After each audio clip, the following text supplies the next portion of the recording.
This is you 40,000 years ago. Imagine yourself curled up in the dim light of a fire. In my ears is the lute of fire. This barely withstands the roar of the blizzard outside the cave. You are in a cave, 40,000 years ago, hidden deep in the heart of the Zagros Mountains.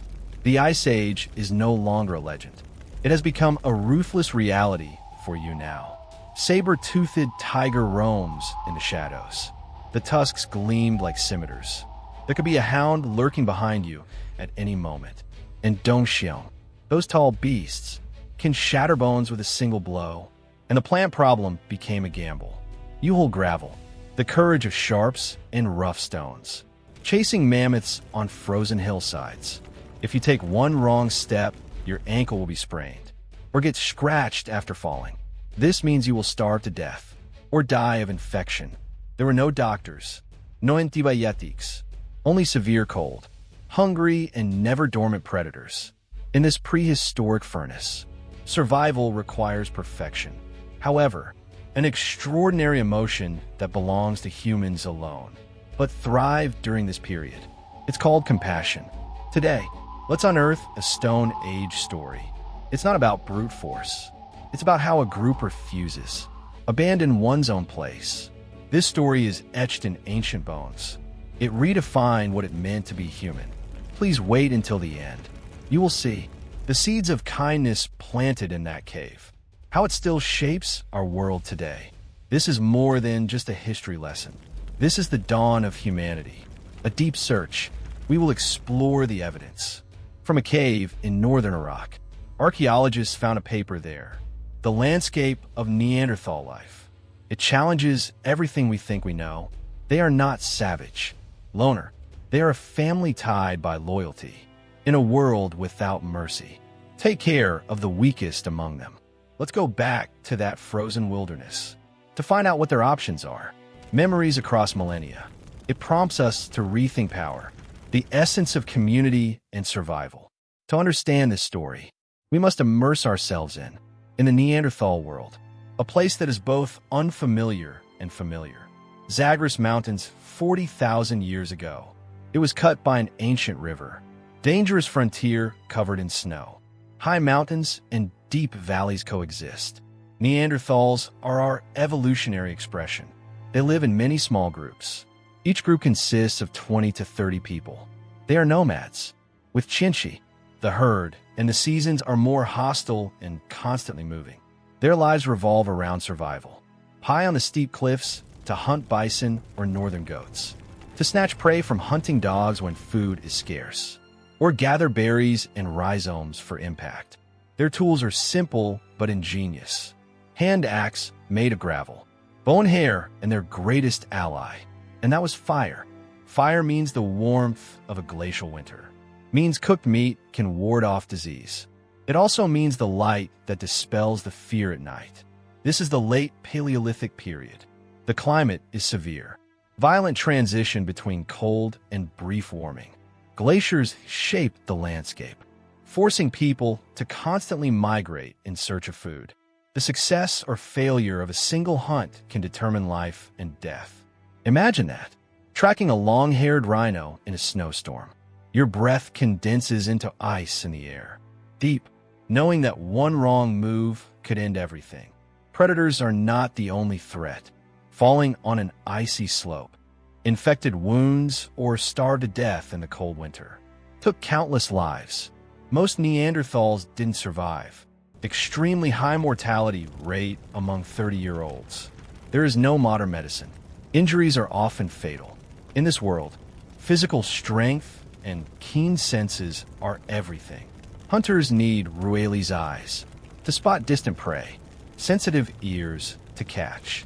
The lion finds the sound of a branch breaking, and the agility to flee or fight.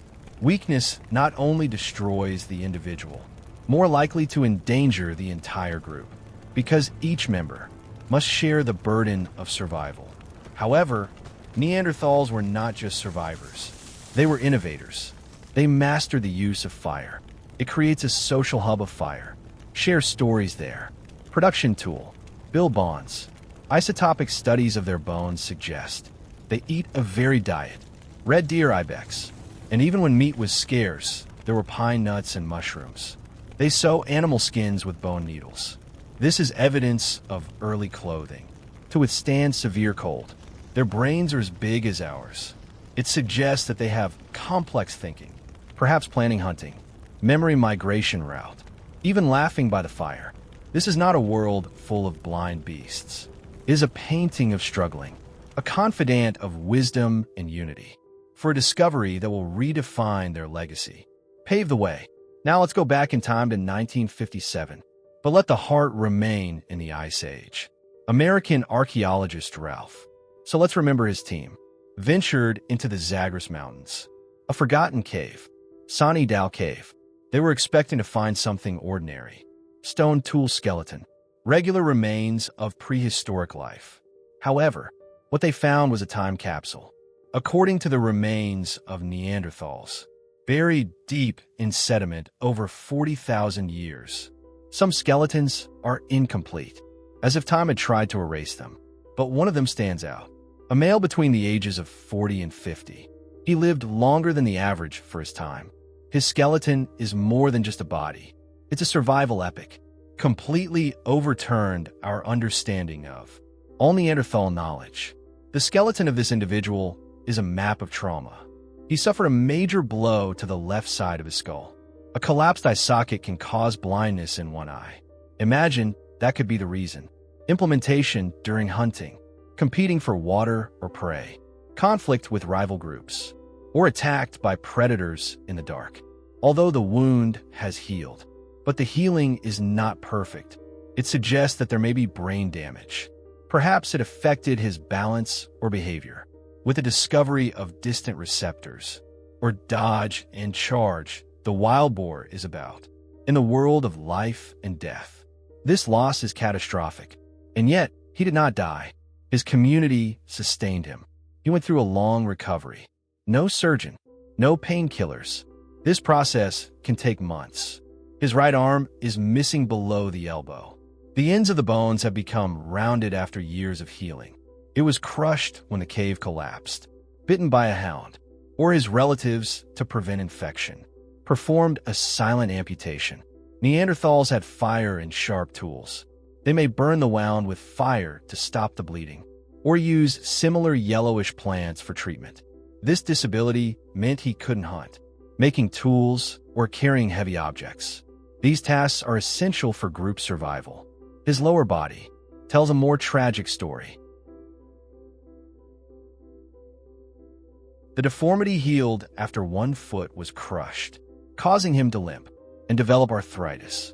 The legs are bent due to uneven force. Every step of the walk over rough terrain, accompanied by severe pain. It slows down the population. In a world where speed equals safety, this is lethal. And here's the worst part: bone hyperplasia in his ear canal, likely due to long-term cold exposure. Partial deafness in a listening predator low test, or loved ones shouting warnings in crucial environments.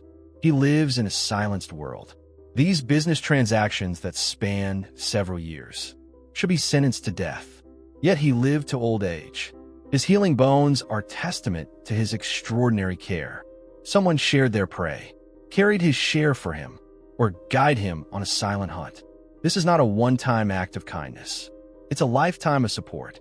Reveals a value that goes beyond practical use. Neanderthal society that valued life. He told us the truth about Neanderthals. Far from being alone, barbarians dragging sticks in comics. They have depth, the empathetic race. My analysis is based on anthropology. Small groups depend on each other, rather than individualistic survival.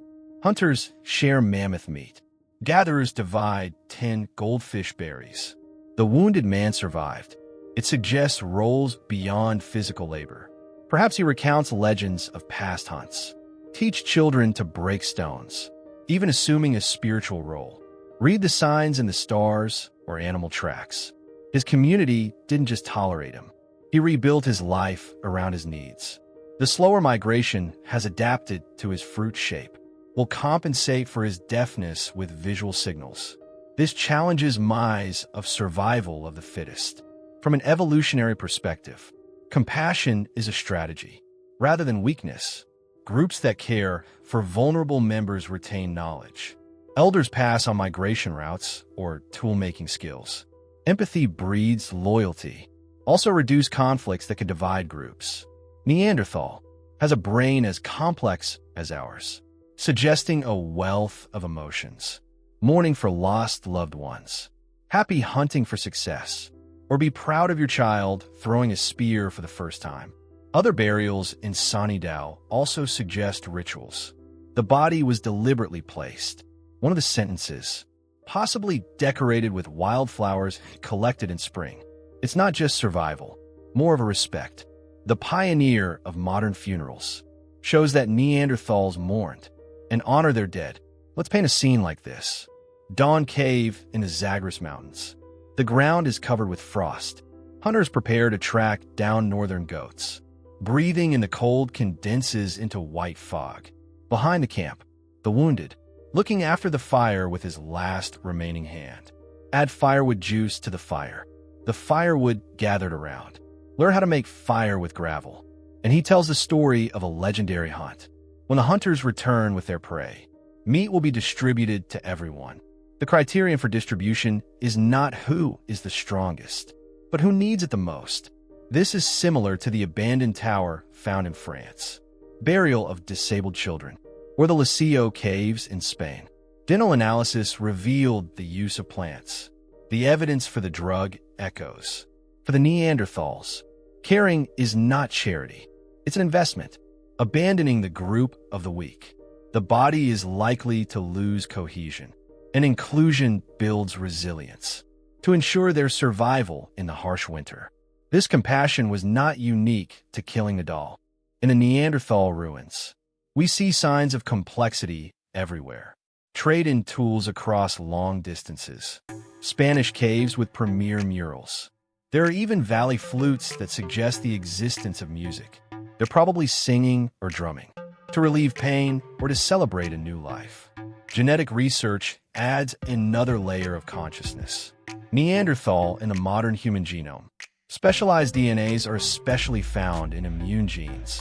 Shows hybridization with Homo sapiens. We are not their heirs.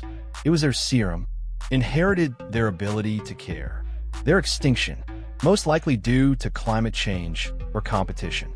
It's not genetic inferiority, just bad luck. Their legacy lives on within us, reminding us that the strength of humanity lies in unity. To make it all more real, let's put ice. The River Age is connected to today with a true story, and these stories recall prehistoric compassion. The first is ice-field oats, this one from the Alps, 5,300-year-old mummies. It was discovered in 1991 that oats had a profiteer on him, arthritis, and tattoos that suggest acupuncture-like treatments. His family and medicinal plants suggest that. His crowd is really him, although he was frail and sickly, like the wounded man who killed Nadal. Imagine that.